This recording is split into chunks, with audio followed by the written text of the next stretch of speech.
Who are we? We are representing the environmental scientists in climate change. They have studied the changes of the climate for years, collecting data within every region. Quoted by John Resman, science is not a democracy. It is a dictatorship. It is evidence that does the dictating. What is climate change? Climate change is where the Earth's temperature is rising due to CO2 emissions and pollutions within the environment. Climate change is also the change in weather activity in an area that is unusual. This is the cause in human activity.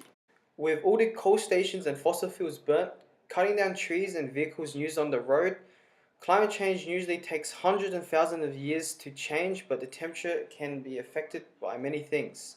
For example, the distance between Earth and the Sun when the Earth is spinning around the Sun. Ocean currents can change from the volcanic eruptions underwater. What are the effects and problems of climate change? The effects of climate change is that temperature is rising. So in summer, it's a lot hotter than usual. Spring, it would be like summer. Winter, it wouldn't be that cold. Because of the rise in temperature, it's causing ice caps to melt, where it rises water levels, causing more problems in lowland areas.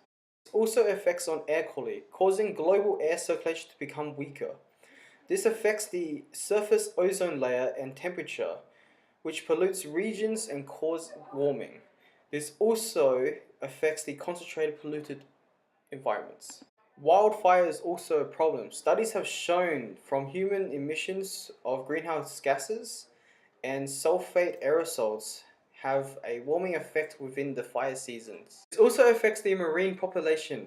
From the increase of air temperature, this will affect the water temperature in the sea, bringing the sea temperature up, where this will affect mainly shallow areas but not so much deep waters. The higher the water temperature, this will affect the life cycle of a fish, where the fish could die within the early stages of becoming an adult. Also, different species of marine life also needs a habitat requirement. Studies have also shown by 2050 the reduction growth in crops ranges between 1 to 2% per decade. This is due to climate change because it affects water, soil, and also pests that help fertilize the plants.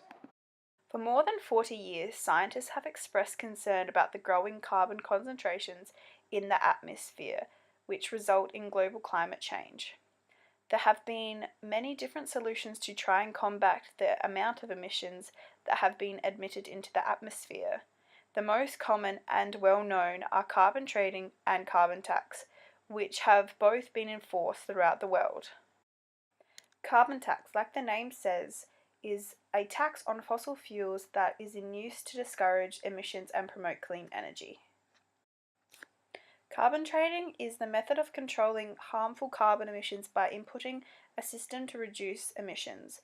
An authority figure sets a limit/cap on the amount of emissions that can be produced per year by a company. If that company does not use all their credits that they have acquired, they are able to sell or trade them. The outcome that both carbon trading and carbon tax are aiming for is to lower the overall emissions emitted into the atmosphere. The carbon tax would be a simpler scheme to implement and enforce, but it also would produce revenue that could be used to fund further research in which in the long run may be helpful to combat atmospheric pollution. Another positive attribute about the carbon tax is that the individual pays for their own emissions. For example, it allows households to have incentive to buy power-saving goods, turning lights off, and using solar panels. The main positive thing about carbon trading is that it sets a total limit on emissions. With the positives come the negative. A negative about the carbon trading scheme is that it allows the wealthy to pollute because they have the funds to buy more carbon units without feeling the implications. With climate change increasingly becoming the most disastrous environmental issue humankind have faced, as climate change scientists, we believe solutions must be put in place globally to combat the perilous future ahead if drastic changes are not made. There are many solutions that should be enforced on global, private industry and individual levels. Even the smallest of changes in human behaviours could have a drastic impact on the reduction of climate change. The planetary boundary system, a scientifically derived framework outlining the biophysical environmental boundaries humanity must operate within in order to create a safe operating space, should be utilised to help develop possible solutions.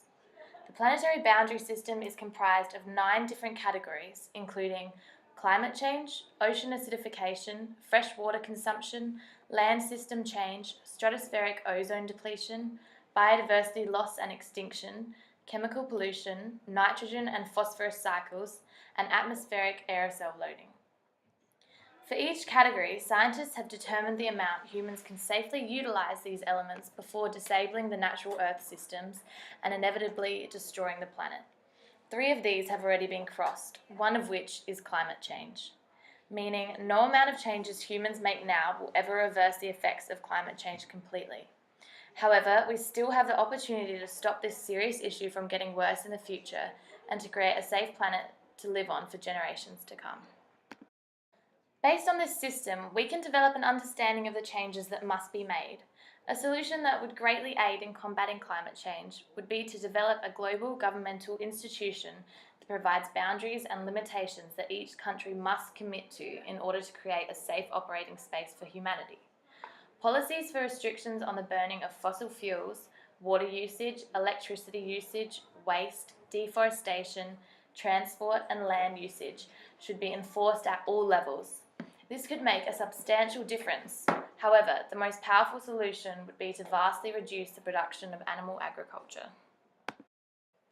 Animal agriculture accounts for 51% of all global greenhouse gas emissions. Therefore, reducing or ceasing animal agriculture altogether would have tremendous benefits on the planet. Our studies have shown that an average 2,000 calorie high meat consuming diet produces 2.5 times as many GHG emissions than an average 2,000 calorie vegan diet. They also state that if a meat eater changed to a plant-based diet, they would reduce their carbon footprint by 1,560 kilograms of carbon dioxide per year. Therefore, an individual following a plant-based diet produces 50% less carbon dioxide, uses 1/13 of water and 1/18 amount of land compared to the average meat eater. These findings show that even a change in diet can have drastic benefits. With recent accusations against the reliability of scientific evidence from certain countries and climate change denialists, there has been outrage in the science community, who have been marching across the world to protect the values of science. On the 22nd of April 2017, more than 600 cities around the world marched to defend the role of science in policy and society. The motivation behind the marches was driven from not only a lack of funding, but also to fight against the policymakers that ignore scientific evidence and put the lives of every human being and the welfare of our planet at risk. The most effective way of integrating science as an important part of policy making regarding major issues such as climate change is to encourage the public to appreciate and understand the depth of science through further education, media coverage, and greater ties between scientists and their communities. As quoted by Bill Nye, "Science is the key to our future, and if you don't believe in science, then you're holding everybody back." Action must be taken to combat climate change, as it is a real and disastrous issue that is currently continuing to worsen each passing day. Climate change doesn't have to mean the end of the world. It can mean that we need to take responsibility for our actions and change and adapt as custodians of the planet for a safe environment for future generations.